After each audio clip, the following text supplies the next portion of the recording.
దేవుని నామానికి మహిమ కలుగును గాక.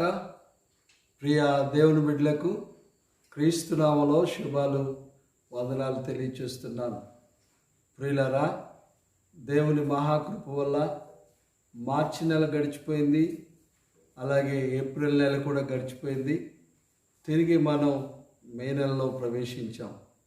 మే నెల మొదటి ఆదివారంలో మనం దేవుని స్తుతించి గణపరిచే గొప్ప కృప అతి సంక్లిష్టమైన, కష్టతరమైన, భారభరితమైనటువంటి ఈ యొక్క తెగులు మధ్యలో మనలను బలపరిచి నడిపిస్తున్నటువంటి దేవునికి కోట్లాది స్తోత్రాలు, స్తుతులు, వందనాలు చెల్లిస్తున్నాను. ప్రియులారా, మీరందరూ బాగున్నారు కదా? మరి ఈ దినం దైవారాధనలో మనమందరూ ఉన్నాం. మన గృహాల్లో మనము ఏ విధంగా దేవుని స్తుతించే గొప్ప కృప దేవుడు మనకి ఇచ్చినందుకు దేవునికి వందనాలు తెలియజేస్తూ ఉన్నాను. మీకు కూడా వందనాలు. చిన్న ప్రార్థన చేసుకుందాం. మహాపరిశుద్ధుడు అయిన మా పరలోకపు తండ్రి, మీకు వందనాలు, స్తోత్రాలు, స్తుతులు చెల్లించుకుంటున్నాం. ఇదిగో మా ప్రియులు వారి వారి గృహాల్లో ఉంటుండగా ఈ యొక్క టెక్నాలజీ ద్వారా మేము వారితో మాట్లాడడానికి మీరు ఇచ్చిన కృప కొరకు వందనాలు. పరిశుద్ధాత్ముడా, వారున్న స్థలాలలో, వారి గృహాలలో వారి యొక్క సంతానము కలిసి మిమ్మల్ని స్తుతిస్తూ ఉండగా మీ అద్భుత హస్తాన్ని వారితో ఉంచి, మీ ఆత్మను వారితో ఉంచి, మీ సన్నిధి కాంతి వారి మీద ప్రకాశింపచేసి అద్భుతమైన ఆశీర్వాదములతో ఈ దినాన ప్రతి కుటుంబాన్ని నింపండి.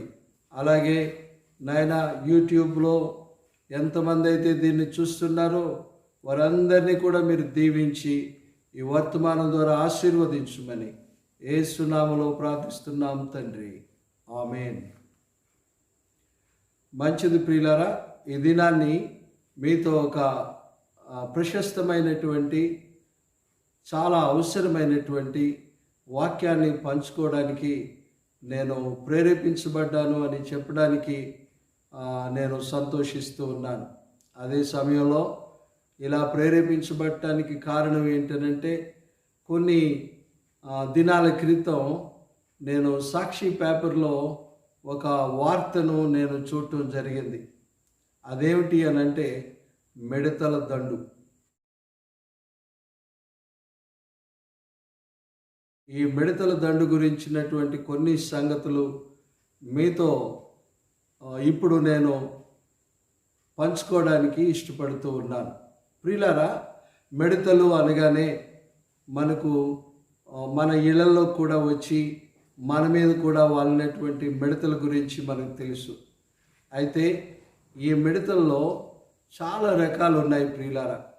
వాటిలో ప్రధానంగా డిజర్ట్ లోకస్ అంటే ఎడారి మిడత అనేది చాలా ప్రమాదకరమైనది అనే విషయాన్ని సైన్స్ మనం చదివినట్లయితే మనకు అర్థమవుతుందన్నమాట. కనుక ఈ మిడత అనే దాని గురించి మనం ఆలోచిద్దాం. ఈ మిడత అనేది దాదాపుగా 3 నుంచి 5 నెలలు ఇది బ్రతుకుతుంది. అంత మాత్రమే కాకుండా ఇది చాలా సమర్థవంతంగా ఎగురుతూ అది అనేక ప్రాంతాల మీదకు వచ్చి ఒక ప్రమాదభరితమైనటువంటి స్థితిని ఈ యొక్క మిడతల దండు కలుగు చేస్తుంది అని నేను చదువుతూ ఉన్నప్పుడు ఒక్కసారి గగుర్పాటు జరిగింది. ఎందుకు అనంటే ఇది బైబిల్ గ్రంథంలో జరిగినటువంటి సంగతి. అందుచేత ప్రియులారా, ఇది ఎందుకు వచ్చింది, దేని కొరకు వచ్చింది, దేనిని బట్టి వచ్చింది అని ఆలోచనలు చేసినప్పుడు చాలా సంగతులు మనం గమనించవచ్చును. ఇక పోతే ఈ యొక్క మిడతల దండు చేసినటువంటి దాడి వల్ల 2004-5 ఆ సంవత్సరాల మధ్యలో మరి పశ్చిమ ఆఫ్రికాలో చాలా భయానకమైనటువంటి నష్టం జరిగినట్లుగా చరిత్ర చెప్తా ఉంది. అంత మాత్రమే కాకుండా ఇవి కొన్నిసార్లు శాస్త్రవేత్తలు చెప్తున్నారు, ఇది ఫ్రై చేసుకుని కానీ లేక ఎండబెట్టుకుని కానీ తినొచ్చు అని కూడా శాస్త్రవేత్తలు చెప్తా ఉన్నారు. ఏది ఏమైనప్పటికీ కూడా మిడత అనే దాని గురించి మనం ఆలోచన చేస్తున్నప్పుడు చాలా సంగతులు మనం వినగలుగుతున్నాం అన్నమాట. అయితే ప్రియమైనటువంటి వాళ్ళారా, నేను సాక్షి పేపర్లో చూసినటువంటి వార్త ఏమని చెప్తుంది అని అంటే, ఈ మే నెలలో లేదా జూన్ నెలలో ఈ ఎడారి మిడతల దండు యొక్క దాడి మన దేశం మీద ఉన్నది అని ఆ పేపర్ చెప్తా ఉంది. అయితే ఈ దాడి ఎలా జరుగుతుంది అని అంటే 2 మార్గాల ద్వారా వస్తుంది అని ఆ న్యూస్ పేపర్లో ఉంది. ఆ న్యూస్ పేపర్ కటింగ్ కూడా మీరు ఈ వీడియోలో చూడొచ్చును. ఇది వచ్చే మార్గం, మొదటి మార్గం ఏమంటే Yemen, Bahrain, Kuwait, Qatar, Iran, Saudi Arabia, Pakistan మీదుగా మన దేశంలో ఉత్తర భాగంలో ఉన్నటువంటి పంజాబు, హర్యానా తదితర రాష్ట్రాలలో ఈ దండు ప్రవేశిస్తుంది అని ఆ పేపర్లో వ్రాయబడినటువంటి సంగతి. రెండవ మార్గం ఏమిటనంటే ఇథియోపియా, సోమాలియా దేశాల నుండి హిందూ మహాసముద్రం మీదుగా మన దేశంలో ఉన్నటువంటి తూర్పు తీర ప్రాంతము, పశ్చిమ తీర ప్రాంతంలోకి ఈ దండు ప్రవేశిస్తుంది అని, ప్రత్యేకంగా దక్షిణ కోస్తా భాగాలలో ఉన్నటువంటి రాష్ట్రాలలో చాలా నష్టం కూడా జరుగుతుందేమో అని మరి పేపర్లో నేను చూడటం జరిగింది. కాబట్టి ప్రియమైనటువంటి వాళ్ళారా, ఈ విషయాన్ని మనం కొంచెం ఆలోచించవలసినటువంటి అవసరత ఉంది. మనకి వరల్డ్ హెల్త్ ఆర్గనైజేషన్ అని ఉంది కదా, అలాగే world food and agricultural organisation కూడా ఒకటి ఉంది, FAO అనేది. ఈ FAO అనేది ఏమని ప్రకటించింది అని అంటే ఒక హెచ్చరిక చేసింది అన్నమాట. ఏంటి ఆ హెచ్చరిక అని మనం ఆలోచన చేసినట్లయితే ఈ దండును గురించినటువంటి హెచ్చరిక అది చేసిందనమాట. అదేంటి అని అంటే, if infestations are not detected and controlled, అవి కనుగొనబడకుండా ఉంటే లేక అదుపు చేయకుండా ఉంటే devastating plagues can develop that often take several years and hundreds of millions of dollars to bring under control, with severe consequences on food security and livelihood అనేటటువంటి విషయాన్ని ఈ యొక్క ఆర్గనైజేషన్ తెలియజేసిందనమాట. అంటే ఈ మిడతల దండును గురించినటువంటి విషయాలు మనం శాస్త్రయుక్తంగా కనుగొనవలసినటువంటి అవసరం ఉంది. అలాగే దాన్ని అదుపు చేయవలసినటువంటి అవసరం ఉంది.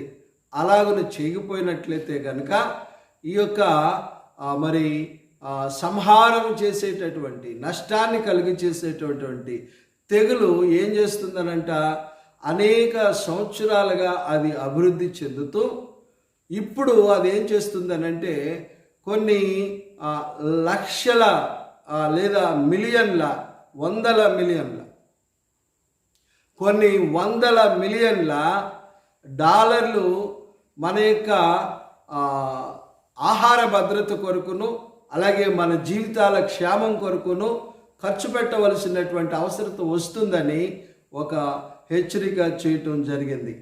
కాబట్టి ప్రియమైనటువంటి దేవుని బిడ్డలారా, ఈ హెచ్చరిక మనం చూస్తూ ఉన్నాము. అదే సమయంలో పేపర్లో కూడా అవి వచ్చేటటువంటి మార్గాలు కూడా చెప్పబడ్డాయి.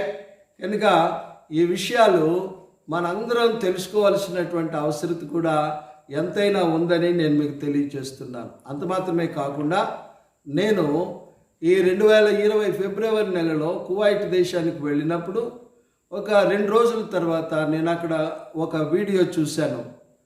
అయితే ఇప్పుడు పేపర్లో చెప్పబడిన దాని ప్రకారం అవి ఈ గల్ఫ్ దేశాల్లో ఇప్పుడు ప్రస్తుతానికి ఉన్నవి అనేటటువంటి విషయాన్ని నేను అర్థం చేసుకోగలిగాను.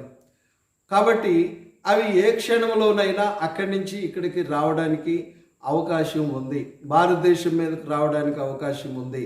అవి ఈ సమ్మర్లోను, తర్వాత వింటర్లోను, వేసవికాలంలోను, చలికాలంలోను ఎక్కువగా వాటి యొక్క సంతతిని ఉత్పత్తి చేసుకుంటాయి అనేటటువంటి సంగతి కూడా వాటిని గురించి పరిశీలన చేసినప్పుడు నేను అర్థం చేసుకున్నాను.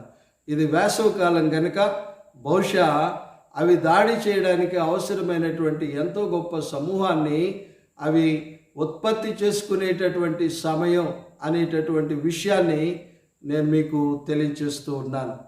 కాబట్టి ప్రియమైనటువంటి వారులారా, ఇది మరి ఈ FAO అలాగే ఇంకా అమెరికన్ ఆర్గనైజేషన్ ఒకటి ఈ మిడతల మీద రీసెర్చ్ చేసే ఆర్గనైజేషన్ కూడా మే నెలలోనే అవి వస్తాయి అనేటటువంటి విషయాన్ని తెలియచేయటం జరిగింది. ఇది ఇంతవరకు భౌతికంగా మనకు అందించబడినటువంటి సమాచారం. అయితే ఒక సువార్థికుడు, క్రైస్తవ సువార్థికుడు కూడా ఈ విషయాన్ని మే నెల 9వ తారీఖు 2019లో ఆయన పబ్లిష్ చేశాడు. ఏంటి అని అంటే, ఆయన పేరు సెబాస్టియన్ కెట్లీ అనేటటువంటి ఆయన కూడా దీన్ని పబ్లిష్ చేశాడు. పబ్లిష్ చేసి ఏమని రాశాడనంటే, an invasive swarm of locusts devouring crops in Saudi Arabia is a proof of 10 biblical plagues of Egypt returned in full force. He shockingly claimed. దేవుని స్తోత్రం. ఆయన ఏమంటాడనంటే, ఒక యుద్ధాన్ని చేయడానికి ఈ యొక్క మిడతల గుంపు అనేది ఈ పొలాలు, పంటలు మొదలైనవి ఏవైతే ఉన్నావో వాటన్నిటిని కూడా ఊడ్చివేసేటట్టుగా చేసేయటానికి ఈ తెగులు అనేది ఐగుప్తు కాలంలో ఏ విధంగా అయితే వచ్చిందో అలాగే చాలా శక్తివంతంగా వచ్చింది అని ఆయన భయపడుతూ ఈ విషయాన్ని గురించి చెప్పాడనమాట. అయితే మరి దీన్ని మనం ఏమనుకుందాం? దానంతటా అదే వస్తూ ఉందా, లేక మరి ఇంకా ఏదైనా విషయం దీనిలో ఇమిడి ఉందా అని ఆలోచన చేస్తే బైబిల్ చదివే వారికి ఒక విషయం అర్థమవుతా ఉంది. అదేంటి అని అంటే, ఈజ్ ఇట్ బైబిల్ ప్రొఫెసీ? ఇది బైబిల్ సంబంధమైనటువంటి ప్రవచనమా? ఈ అడవి మిడతలు అనేవి సౌదీ అరేబియాలోనికి రావడం అనేది అది బైబిల్ సంబంధమైనటువంటి ఆ తెగుళ్ళు వెనక్కి వచ్చాయి అనడానికి రుజువా అనేసి ఆయన మాట్లాడుతూ ఉన్నాడు అనమాట. కాబట్టి ప్రియమైనటువంటి దేవుని బిడ్డలారా, ఆలోచన చేయండి. ఆయన చెప్పినటువంటి మాటలు ఎంత భయానకంగా ఉన్నవో. బైబిల్ ప్రవచనమా ఇది? సౌదీ అరేబియాలో అడవి మిడతల సమూహము రుజువు చేస్తూ ఉంది. బైబిల్ సంబంధిత తెగుళ్ళు మరలా వచ్చాయా? ఒకవేళ మరలా వచ్చాయా అనుకోవడానికి మనకి ఇది రుజువుగా కూడా ఉంది అని చెప్పడానికి బైబిల్ సంగతులను మనం ఆలోచన చేద్దాం. దేవుని స్తోత్రం. ప్రియులారా, ఇవి దాదాపుగా మరి ఈ తెగులను ఎంత దూరం వ్యాప్తి చేయగలవు అని అంటే 150 కిలోమీటర్ల దూరాన్ని ఒక్క రోజులో ఇవి వ్యాప్తి చేయగలవు అనేటటువంటిది. అంత మాత్రమే కాకుండా సరి అయినటువంటి వాతావరణ సంబంధమైనటువంటి అనుకూలతలు గలక ఉంటే ఇవి దాదాపుగా 20 రెట్లు అవి అభివృద్ధి చెందుతాయి అనేది కూడా వాటిని గురించి తెలిసినటువంటి శాస్త్రవేత్తలు చెప్తూ ఉన్నటువంటి సంగతి. అయితే ఇప్పుడు మనం బైబిల్ ఏం చెప్తుంది అని ఆలోచన చేస్తే, ఐగుప్తు దేశంలో దేవుడు తన ప్రజలను గురించినటువంటి విషయాలను ఆయన చూచినప్పుడు, ఆయన విన్నప్పుడు, ఆయన గమనించినప్పుడు ఆయన వారిని విడిపించాలనేటటువంటి ఆశ కలిగినటువంటి వాడిగా ఉన్నాడు అని బైబిల్ మనకి చాలా స్పష్టంగా తెలియచేస్తుంది. ఇక్కడ కొన్ని విషయాలు నేను మీకు తెలియచేయడానికి ఇష్టపడతాను. బైబిల్లో ద లార్డ్ సెడ్, దేవుడైనటువంటి యెహోవా చెప్పాడు. ఏమని చెప్పాడు అని అంటే, నిర్గమాకాండం 3వ అధ్యాయం 7, 8 వచనాల్లో ఉన్నటువంటి సంగతులు మనం గమనించినట్లయితే ఏమని తెలియచేస్తున్నాయంటే, ఇక్కడ దేవుడు చెప్తా ఉన్నాడు, మాట్లాడుతూ ఉన్నాడు. ఏమని మాట్లాడుతున్నాడు అంటే, I have indeed seen the misery of my people. నా యొక్క ప్రజల యొక్క శ్రమను, భయానకమైనటువంటి స్థితిని నేను చూచాను అని ఇక్కడ దేవుడు మాట్లాడుతున్నాడు. అంత మాత్రమే కాదు, ఐ హెర్డ్ ద క్రై అనేటటువంటి విషయాన్ని కూడా చెప్తా ఉన్నాడు. నేను వారి యొక్క మొరను నేను విన్నాను అని చెప్తున్నాడు. తర్వాత మూడవది, ఐ నో దేర్ సారోస్, వారి యొక్క దుఃఖములన్నీ కూడా నేను ఎరిగి ఉన్నాను అంటూ, నాలుగవదిగా ఆయన ఏమంటున్నాడు అంటే, I have come down to deliver them from the hand of Egyptians అంటాడు. అంటే నేను ఆకాశము నుండి భూమి మీదకు దిగి వచ్చాను. ఎందుకు అనంటే, ఐగుప్తుల యొక్క బలమైనటువంటి చేతిలో నుండి వారిని విడిపించడానికి వచ్చాను అని మాట్లాడుతూ ఉన్నాడు. ఐదవది, to bring them up from the land to a good and spacious land. అలాగున విడిపించిన తర్వాత వారిని పైకి తీసుకురావడానికి, మంచి భూమిలోనికి తీసుకుని వెళ్ళడానికి, అంతేకాదు విశాలమైనటువంటి భూమిని వారికి అనుగ్రహించడానికి దేవుడు నేను వచ్చాను అని ఆయన మాట్లాడుతున్నాడు. ఆరవ point, the cry of the children of Israel has reached me. ఇశ్రాయేలు జనాంగము యొక్క ఆ మొర్ర నా దగ్గరకు వచ్చింది. కాబట్టి ప్రియమైనటువంటి వార్లారా, ఈ సంగతిని గురించి ఆలోచించండి. మరో మాట ఏమిటంటే, I have seen the oppression with which the Egyptians are crushing. నలిపేస్తున్నారట ఐగుప్తీయులు. వీరిని ఏం చేస్తున్నారట? నలిపేస్తున్నారంట, అదిమి పట్టేస్తున్నారట. ఆ సంగతులన్నీ కూడా ఆయన చూచాను అనేసి ఆయన మాట్లాడుతూ ఉన్నాడు. కాబట్టి ప్రియమైనటువంటి దేవుని బిడ్డలారా, మీరు అడగొచ్చు, ఏమండి ఇది బైబిల్ సంబంధమైనటువంటి క్రియ, లేదా ఒక ప్రవచనమా, దాని రుజువా, లేకపోతే గడిచిపోయినటువంటి ఆ బైబిల్ క్రియలు మళ్ళా చేయడానికి దేవుడు పూనుకున్నాడా అని మనం ప్రశ్నలు వేసుకున్నట్లయితే, ఒకవేళ మీరు నన్ను ప్రశ్నించినట్లయితే, ప్రియమైనటువంటి వారులారా, దేవుడు ఎటువంటి వాడో అనేటటువంటి విషయం మనం తెలుసుకుంటే తప్ప అదేమిటో మనం గ్రహించడానికి అర్థం కాదు. దేవుడు ఎటువంటి వాడు అని అంటే, ఆయన చూస్తూ ఉన్నటువంటి వాడు, ఆయన వింటూ ఉన్నటువంటి వాడు, ఆయన ఎరిగి ఉన్నటువంటి వారు. ఎవరైతే తరమబడుతున్నారో, ఎవరైతే నలిపివేయబడుతున్నారో, ఎవరైతే బానిసత్వంలో మగ్గిపోతూ ఉన్నారో, ఎవరైతే కృంగిపోతూ ఉన్నారో, ప్రియమైనటువంటి వారులారా, అలాంటి వారు తన ప్రజలైనప్పుడు వారిని విడిపించడానికి దేవుడు వస్తాడు అనేటటువంటి సంగతిని, జరిగినటువంటి ఆ క్రియను బట్టి మనం ఆశించడానికి ఎంతైనా అవకాశం ఉందనేసి నేను మీకు తెలియజేస్తున్నాను. కనుక మనము ఒకవేళ దౌర్జన్యానికి గురవుతుంటే, లేక మనం దూషించబడుతుంటే, లేక నలగొట్టబడుతుంటే, ఇవన్నీ కూడా ఆయనకు తెలుసు, ఆయన చూస్తున్నాడు.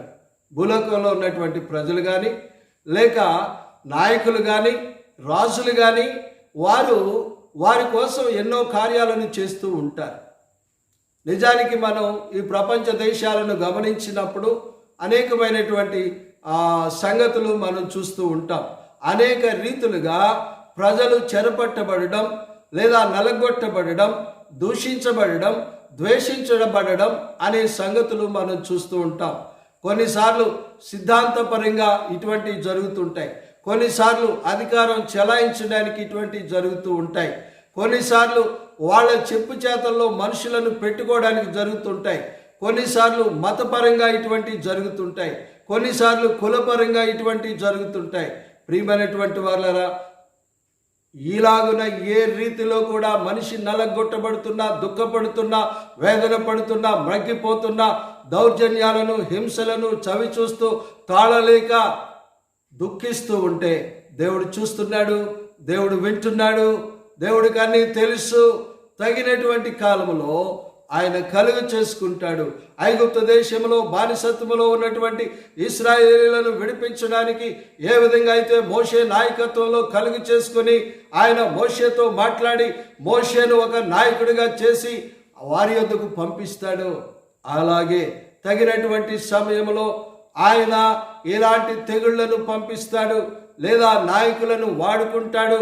ఆ నాయకుల ద్వారా దైవ సంగతులను ప్రపంచానికి ఆయన బయలుపరుస్తూ ఉంటాడు. కాబట్టి ఈ విషయాలను జాగ్రత్తగా మనం గమనించవలసినటువంటి అవసరత ఉందని నేను మీకు మనవి చేస్తున్నాను. దేవుడు ఏం చెప్పాడో మనం విన్నాం కదా. అలాగన చెప్పినటువంటి ఆ దేవుడు ఏం చేశాడు అని అంటే మోషేను ఆయన ఏర్పాటు చేసుకున్నాడు. మోషేను ఆయన ఆకర్షించి ఆయన ఎందుకు వచ్చాడో ఏం చేయాలనుకుంటున్నాడో చెప్పాడు. అలాగే ఎక్కడికి వెళ్ళాలో చెప్పాడు, ఏం చేయాలో చెప్పాడు. కొన్నిసార్లు మోషే నేను బలహీనుడిని చేతకాని వాడిని అని అంటే నీకు సహాయకుడైనటువంటి ఒక వ్యక్తిని నీకు ఇస్తాను, అతడు నీ అన్నయ్య అయినటువంటి అహరోను అనేటటువంటి విషయాన్ని కూడా మోషేతో చెప్పాడు. చెప్పి నువ్వు ఫరో దగ్గరికి వెళ్ళాలి, ఫరో దగ్గరికి వెళ్ళి అక్కడ నేను అనేకమైనటువంటి సూచనలు అద్భుతమైనటువంటి నా కార్యాలు నా బాహుబలం చేత అతని ఎదుట చేస్తాను, అవి జరిగించడానికి నువ్వు నాయకుడిగా ఉండాలి, నువ్వు అతనితో మాట్లాడాలి నా పక్షంగా అని చెప్తాడు. అప్పుడు మనం ఈ నిర్గమాకాండం 5వ అధ్యాయంలోకి వస్తే 2వ వచనంలో మనం చూసినప్పుడు ఏముంటుందనంటే వీళ్ళు ఫరో దగ్గరికి వెళ్తారు. ఫరో దగ్గరికి వెళ్తే అప్పుడు ఫరో ఏమంటాడు అనంటే ఇలా చెప్తాడనమాట, who is the Lord that I should obey his voice to Israel go, I do not know the Lord nor will I let Israel go అంటాడు అనమాట. అంటే దాని అర్థం ఏమిటంటే నేను ప్రభు అయినటువంటి యెహోవా అనే అతని యొక్క మాట నేను ఎందుకు వినాలి, నేను దానికి ఎందుకు లోబడాలి, ఇశ్రాయేలుని నేను ఎందుకు వెళ్ళనివ్వాలి, ఆయన ఎవరో నాకు తెలియదు, నేను ఇశ్రాయేలులను వెళ్ళనివ్వను అని చెప్పాడు. ఇప్పుడు ప్రియులారా మీరు ఒక విషయాన్ని ఆలోచన చేయండి. దేవుడు చెప్పినటువంటి మాటలు మీరు విన్నారు, అలాగే ఫరో చెప్పినటువంటి మాటలు కూడా మీరు విన్నారు. కనుక ఇక్కడ ఈ మాటలు విన్న తర్వాత మీకు ఏమనిపించిందో ఒకసారి ఆలోచన చేయండి. బైబిల్ ఏమని చెప్తుందో తెలుసా? దేవుడు చెప్తాడు ఈ మాటలు. ఏమంటాడనంటే నరుల హృదయము ఎల్లప్పుడూ చెడ్డది అని చెప్తాడు. కనుక పాలకులైనటువంటి వారు, నాయకులైనటువంటి వారు, రాజులైనటువంటి వారు, చక్రవర్తులైనటువంటి వారు మాత్రమే క్రూరులు కాదండి. మానవ హృదయంలో చాలా క్రూరత్వం ఉంటుంది, చాలా చెడుతనం ఉంటుంది. ఈ చెడుతనము, క్రూరత్వము మనిషిని గర్విష్టిగాను, నేను అనేటటువంటి వ్యక్తిగాను, ఇతర బలహీనులను బలాత్కరించేటటువంటి వ్యక్తులుగాను, వారి మీద దాడి చేసేటటువంటి వ్యక్తులుగాను ఈ నేను అనేది చేస్తుంది అనేటటువంటి సంగతిని మనం గుర్తించవలసినటువంటి అవసరం ఉంది. అలా చెప్పిన తర్వాత అప్పుడు అహరోను మోషే కలిసి మళ్ళీ వెళతారనమాట. వెళ్ళినప్పుడు ఇప్పుడు నిర్గమాకాండం 10వ అధ్యాయంలోకి మనం వచ్చేస్తాం. 3-4 వచనాలను కనుక మనం చూసినట్లయితే ఇక్కడ ఏం జరుగుతుందనంటే మోషే అహరోనులు కలిసి ఫరో దగ్గరికి వెళ్ళి ఆయనతో ఇలా చెప్తారనమాట, దేవుడైన యెహోవా ఇలాగూ సెలవిచ్చుచున్నాడు అని చెప్తాడనమాట. ఈయన హెబ్రీయుల దేవుడు అని చెప్తారు. చెప్తూ నువ్వు ఎంతకాలం ఇశ్రాయేలీలను వదిలిపెట్టకుండా ఉంటావు, నా ఎదుట నిన్ను నీవు తగ్గించుకోకుండా ఉంటావని దేవుడైన యెహోవా అడుగుతున్నాడు అనేసి వీరు ఫరో దగ్గర మాట్లాడతారు.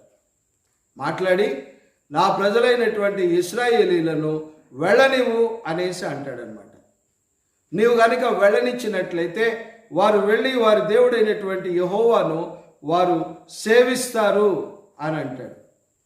తర్వాత for if you refuse to let my people go then tomorrow I will bring the locusts into your territory. ఇది అక్కడ మోషే ద్వారా దేవుడు ఫరోకు చెప్పినటువంటి మాట. ఒకవేళ నా ప్రజలను కనుక నువ్వు వెళ్ళనివ్వా, నా ఎదుట నీవు తగ్గించుకోవడానికి ఇష్టపడవా, అయితే ఒక మాట విను. అదేంటి అని అంటే, రేపు నీ రాజ్యంలోనికి, నీవు ఉండే ప్రదేశంలోనికి, నీవు వేలుబడి చేసే ప్రాంతంలోనికి మిడతలు వస్తాయి అని చెప్పాడనమాట. అంత మాత్రమే కాదు కానీ అవి వచ్చి మొత్తం నీ రాజ్యం అంతటినీ కప్పివేసి నీ యొక్క దేశం అంతటినీ కప్పివేస్తాయి. అప్పుడు నీవు ఈ భూమిని కూడా చూడలేనంతగా భూమి వాటి చేత కప్పబడుతుంది అనేసి వారు చెప్తారు. అప్పుడు అవి ఏం చేస్తాయో తెలుసా? They will eat the rest of what escaped which is left to you from the hail and will eat every plant which grows for you out of the field. అంటే ఈ పొలంలో నుంచి, ఈ భూమిలో నుంచి నీ కోసం ఏదైతే ఎదిగిందో ఆ ఎదిగిందంతా, ఆ పిడుగులు, ఉరుములు అవన్నీ పాడు చేసినవిగా మిగిలింది ఏదైతే ఉందో నీకోసం దాన్ని అంతటినీ నాశనం చేసేస్తాయి అనేసి ఆ మోషే అహరోనులు చెప్తారనమాట. చెప్పినప్పుడు ఇంకా చాలా విషయాలు ఉన్నాయి. అయితే అక్కడ ఏమంటాడనంటే 11వ వచనంలో, and they were driven away from pharaoh's presence. అలా చెప్పిన తర్వాత వారు ఫరో యొక్క సముఖంలో నుంచి బయటికి తరమబడ్డారు.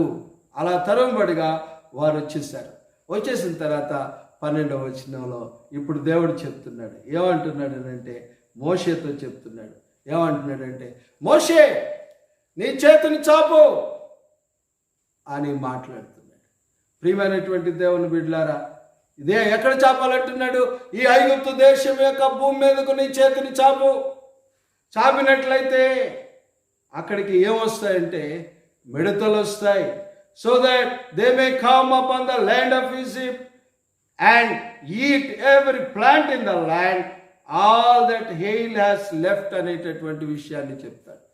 కనుక ప్రియమైనటువంటి దేవుని బిడ్డలారా, ఆలోచన చేయండి. ఈ మధ్యకాలంలో కూడా చూస్తున్నట్లయితే మన వాతావరణ శాఖ వారు మనకు కొన్ని విషయాలు తెలియచేస్తున్నారు. ఇంకా 48 గంటల్లో లేక 24 గంటల్లో భయంకరమైనటువంటి ఉరుములు, మెరుపులు, పిడుగులు పడేటటువంటి అవకాశం. అలాంటి తెగులోటి ఐగుప్తు దేశం మీదకి వచ్చింది. దేనికి ముందు అంటే మిడతల దండు రాకముందు. అవి వదిలిపెట్టినటువంటిది ఏమైతే ఉందో వాటన్నిటిని తినివేయటానికి ఆ భూమి మీదకు వాటిని పంపించాడు అనేసి దేవుని వాక్యము మనకి చాలా స్పష్టంగా తెలియచేస్తూ ఉంది. 10:14 ఏమని చెప్తుందనంటే, never before had there been such a plague of locust nor will there ever be again. అప్పుడు ఏమని చెప్తాడనంటే, మీ పితరుల కాలంలో ముందు దినాలలో కానీ దీని తర్వాత కానీ ఇటువంటి భయానకమైనటువంటి మిడతల దండుతో కూడినటువంటి తెగులు ఉండదు అని చెప్పాడు దేవుడు ఆనాడే.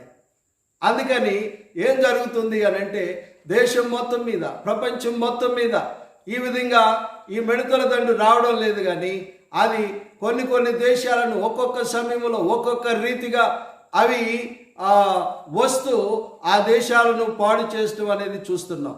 కాబట్టి ఇక్కడ ప్రియమైనటువంటి దేవుని బిడ్డలారా, ఈ మిడతల దండు అనేది దేవుని చేతుల్లో ఉంది.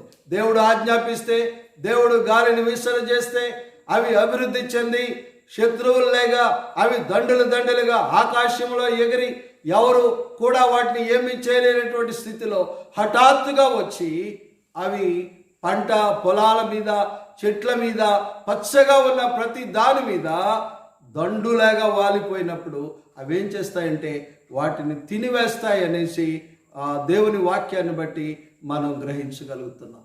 కాబట్టి ప్రియమైనటువంటి వాళ్ళరా, ఆలోచన చేయండి. దేవుడి దినాన్ని మాట్లాడుతున్నాడు. దేవుడు ఈ తెగుళ్లను ఎందుకు పంపిస్తాడనంటే, ఎక్కడైతే భూలోకంలో దేవుని ప్రజలైనటువంటి వారు ప్రజలుగా ఉండి దేవుడు మాకు దేవుడు కాదనేటటువంటి వారు ఉండేటటువంటి ప్రపంచంలో ఆయన తన కార్యాన్ని చేయాలని అనుకున్నప్పుడు, ఆయన కార్యాన్ని చేయడానికి, ఆయన దుష్టత్వాన్ని తీసివేయడానికి తరుణం వచ్చినటువంటి సందర్భంలో ఆయన ఏం చేస్తాడనంటే ఇటువంటి వాటిని ఉపయోగించి దుష్టత్వమును తొలగించడానికి ఆయన క్రియలను జరిగిస్తూ ఉంటాడు. దేవుని స్తోత్రం. కాబట్టి ప్రియమైనటువంటి దేవుని బిడ్డలారా, మిడతల దండు అనేది దేవుని చేతిలో ఉన్నది కనుక ఇప్పుడు ఆ దేవుడే మనుషులను ప్రక్షాళన చేయటానికి, మనుషుల్లో ఉన్న చెడుతనమును తీసివేయడానికి, మనుషులలో ఉన్న ద్వేషభావాలను తీసివేయడానికి, అలాగే అంతరాలను తొలగించడానికి ఆయన మొట్టమొదట కరోనాను వాడుకున్నాడు. ఇప్పుడు రెండవదిగా మిడతల దండును వాడుకోబోతున్నాడు. అది ఈ నెలలోనే ప్రవేశిస్తే, అది ఈ యొక్క వర్షాకాలంలో ఉంటే కనుక మళ్ళా అది ఈ యొక్క చలికాలం వచ్చేసరికి అది మళ్ళా ఎక్కువ రెట్టింపై ఎటువైపు పయనిస్తుందో మనకి తెలియదు. కాబట్టి ప్రియమైన దేవుని బిడ్డలారా, మనం గమనించినప్పుడు కీనియా దేశంలో ఏం జరిగింది అని అంటే, అక్కడ ఈ మిడతల దండు దాడి చేసినప్పుడు మరి ఆ దేశం దాదాపుగా 70 సంవత్సరాలు వెనక్కి వెళ్ళిపోయినట్లుగా మనం చరిత్రను బట్టి చూస్తున్నాం. కాబట్టి ప్రియమైనటువంటి వాళ్ళరా, ఆలోచన చేయండి. దేవుడు మనతో మాట్లాడుతూ ఉన్నాడు. ఈ విషయాలను మనం జ్ఞాపకం చేసుకొని దేవుడు తన కార్యములు చేయాలనుకున్నప్పుడు ఎవరు కూడా దాన్ని అడ్డుకోలేరు. ఏ మిలిటరీ అడ్డుకోలేదు, ఏ గొప్ప సైన్యం కలిగినటువంటి దేశం కూడా దాన్ని అడ్డుకోలేదు. అలాగున అడ్డుకోలేనటువంటి స్థితిలోనే దేవుడు తన కార్యాన్ని జరిగిస్తాడు. కాబట్టి ఇప్పుడు మనం చేయవలసింది ఏమిటి అని అంటే, దేవునికి భయపడుట, దేవుని చిత్తానికి లోబడుట, మనలో ఉన్న అహంభావాన్ని విడిచిపెట్టుట, చెడుతనమును విడిచిపెట్టుట, నేను అనేదాన్ని విడిచిపెట్టుట, భేదాలను విడిచిపెట్టుట, అంతరాలను విడిచిపెట్టుట, అహంభావమును విడిచిపెట్టుట, గర్వమును విడిచిపెట్టుట, వీటన్నిటినీ కనుక మనం వదిలిపెట్టి తిరిగి ఆయన యొద్దకు వచ్చి మనం ఆయనకు మొరపెట్టినట్లయితే ప్రియమైనటువంటి వాళ్ళరా, దేవుడు తప్పక కార్యము చేయువాడై ఉన్నాడు అనే సంగతి చెప్పడానికి నేను సంతోషిస్తూ ఉన్నాను. కనుక మనకు దేవుడి విషయాన్ని ముందుగానే బయలుపరిచాడు కనుక మనం ప్రార్థన విజ్ఞాపనలతో దేవుడు తన చిత్తమైతే దాన్ని తొలగించులాగిన మనం ముందుకు సాగుదాం. దాన్ని కూడా ఎదుర్కొనడానికి ధైర్యంతో సంసిద్ధులం అవుదాం. ఒకవేళ కనుక తన ప్రజలు తమను తాము తగ్గించుకొని దేవుని యొద్ద విజ్ఞాపన చేసినట్లయితే రాబో కీడును మళ్లించడానికి కూడా దేవుడు శక్తిమంతుడు అని చెప్పడానికి నేను సంతోషిస్తూ, అట్టి కృప మన దేశానికి దేవుడు అనుగ్రహించాలని ఈ మాటలు ముగిస్తున్నాను. దేవుడు మనలను, మన దేశ ప్రజలను ఆశీర్వదించును గాక. ఆమేన్. ప్రార్థన చేసుకుందాం. మహాపరిశుద్ధుడు అయిన మా తండ్రి, మీకు వందనాలు, స్తోత్రాలు, స్తుతులు చెల్లించుకుంటున్నాం.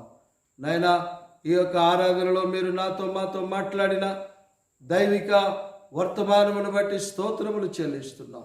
నాయనా, భయానకమైనటువంటి దినాలలో మేము ప్రవేశించాము. ఈ రాకడకు ముందు అనగా మీరు మళ్ళా భూలోకంలోనికి రాబోయేటటువంటి తరుణములో ఏం జరుగుతాయో బైబిల్ స్పష్టంగా తెలియచేస్తుంది ప్రభువా. కేవలం మేము కొన్ని విషయాలను చూచాం, కానీ ఇంకా ఈ మిడతల లాంటి పరిస్థితులు భూలోకంలో ఎప్పుడెప్పుడు జరుగుతున్నాయో, రాబోతున్నాయో, రాకడ దినాలలో అనే సంగతులు కూడా నీ గ్రంథంలో నీవు స్పష్టంగా లిఖింపచేశావు.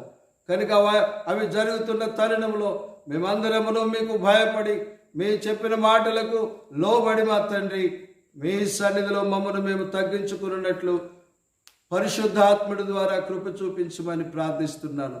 మా దేశమును నాయనా నీ చిత్తమైతే ఈ మిడతల దండు నుంచి విడిపించుమని, తప్పించుమని, ప్రజలు సత్యాన్ని ఎరిగిన వారిగా, సత్యమును ఎరిగి నీకు లోబడి వారిగా చేసి మా తండ్రి గొప్ప కార్యములను జరిగించుమని, మీరే మహిమ, ఘనత, ప్రభావాలు పొందుమని నజరేయుడైన యేసు నామములో ఈ ప్రార్థన మీకు సమర్పిస్తూ ఉన్నాము తండ్రి. ఆమేన్, ఆమేన్, ఆమేన్. మన తండ్రి అయిన దేవుని ప్రేమ, కుమారుడైన క్రీస్తు కృప, పరిశుద్ధాత్మని అన్యోన్య సహవాసము ఆయన సన్నిధిలో కూడిన మనకు నిత్యము తోడుగా నుండి ఆశీర్వాదము, దీవెన అనుగ్రహించునుగాక. ఆమేన్. God bless you all.